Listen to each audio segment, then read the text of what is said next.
Shri Sai Satcharita, Chapter 12.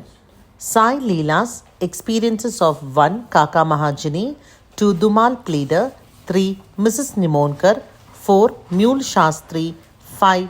A Doctor. Now let us see in this chapter how devotees were received and treated by Baba. Saints' Mission.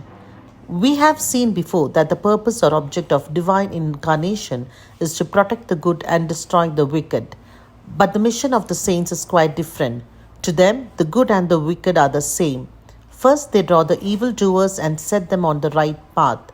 They are the Agasti to destroy the Bhav Sagar, the ocean of worldly existence, or the sun to destroy the darkness of ignorance. The God dwells in the saints. In fact, they are not different from him. Our Sai is one of these, who incarnated for the welfare of the devotees. Supreme in knowledge and surrounded with divine aura, he loved all beings equally. He was unattached. Foes and friends, kings and paupers, always same to him.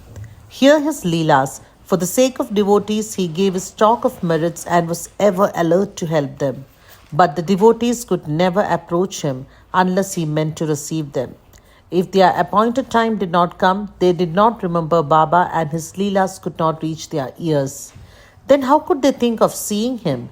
Some men desired to see Sai Baba, but they did not get any opportunity of taking his darshan till his Mahasamadhi.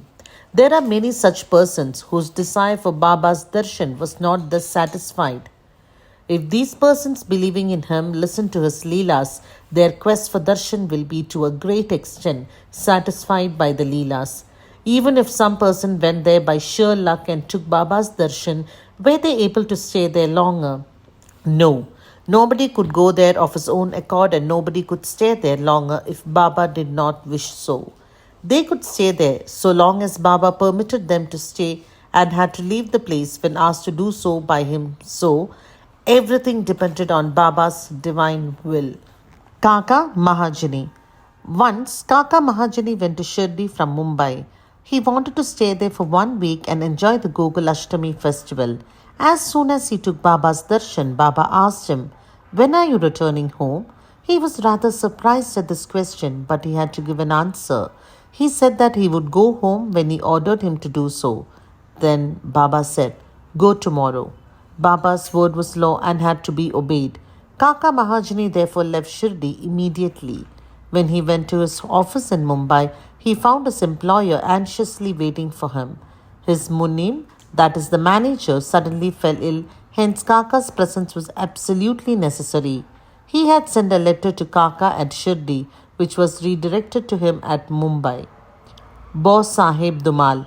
Now listen to another story. Once Bo Sahib Dumal was going to Nippat for a case. On the way he came to Shirdi, took Baba's darshan and wanted to proceed to Nippat immediately. But Baba did not permit him to do so. He made him stay at Shirdi for a week or more. In the meanwhile, the magistrate at Nippat suffered intensely from pain in his abdomen and the case was adjourned. Mr. Dumal was then allowed to go and attend to this case. It went on for some months and was tried by 4 magistrates. Ultimately, Mr. Dumal won the case and his client was acquitted. Mrs. Nimonkar. Mr. Nana Sahib Nimonkar, Vatantar of Niman, an honorary magistrate, was staying at Shirdi with his wife. Mr. and Mrs. Nimonkar were spending most of their time in the masjid with Baba and serving him. It so happened that their son fell ill at Belapur and the mother decided with Baba's consent to go to Belapur and see her son and other relatives and stay there for a few days. But Mr. Nana Sahib asked her to return the next day. The lady was in a fix and did not know what to do, but her god Sai came to her help. While leaving Shirdi, she went to Baba, who was standing in front of Sate's Vada with Mr. Nana Sahib and others, and prostrated at his feet and asked his permission to go. Baba said to her, Go quickly, be calm and unperturbed. Stay comfortably at Belapur for 4 days, see all your relatives and then return to Shirdi." How opportune were Baba's words. Mr. Nana Sahib's proposal was overruled by Baba's decree. Mule Shastri of Nasik. An orthodox Agnihotri Brahmin of Nasik, Mule Shastri, who had studied the Sikh Shastras and was well versed in astrology and palmistry, once came to Shirdi to see Mr. Bapu Sahib Booty, the famous millionaire of Nagpur. After seeing him, he and others went to see Baba in the masjid. Baba bought various fruits and other things from vendors with his own money and distributed them to the people present in the masjid. Baba used to press the mango on all sides so skillfully that when Baba sucked it, he got all the pulp at once in his mouth and could throw away the seed. Plantains were peeled off by Baba and the pulp was distributed to the devotees, while the skins were retained by Baba for himself. Mule Shastri, as a palmist, wanted to examine Baba's palm and asked him to extend his hand. Baba ignored his request and gave 4 plantains to him. Then they all returned to the Vada and Mule Shastri bathed, wore fresh clothes, and started his routine duties with Agnihotra, etc. Then Baba, as usual, started for Lendi and said, "Take some geru, that is a red miry substance used to dye clothes in saffron color. We shall today don saffron colored cloth." None understood what Baba meant.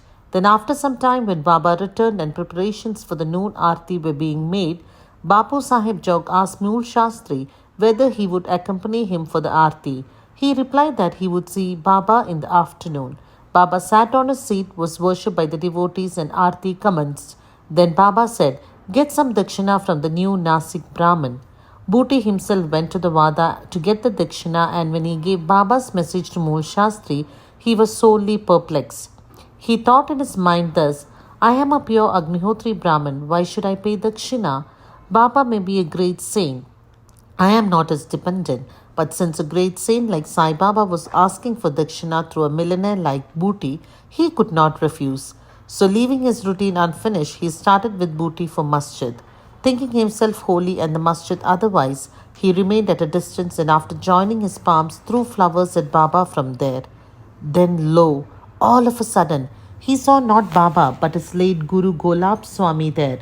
He was wonderstruck. Could this be a dream? No, it was not, as he was wide awake, and how could his late Guru Golab be there? He was speechless for some time. He pinched himself and thought again, but could not reconcile to the fact of his late Guru Golab being in the masjid. Ultimately, leaving aside all doubt, he went up, fell at his Guru's feet, and then stood there with folded hands. Other people sang Baba's Aarti while Mule Shastri chanted loudly his Guru's name. Then, casting off all pride of caste and sacredness, he fell at his Guru's feet and closed his eyes. When he got up and opened his eyes, he saw Baba asking for dakshina. Seeing Baba's blissful form and his inconceivable power, Mule Shastri forgot himself. He was extremely pleased. His eyes were full of tears of joy. He again saluted Baba and gave the dakshina. He said that his doubt was removed and he saw his own Guru. On seeing this wonderful Leela of Baba, all the people, including Mule Shastri, were much moved and they realized the meaning of Baba's words.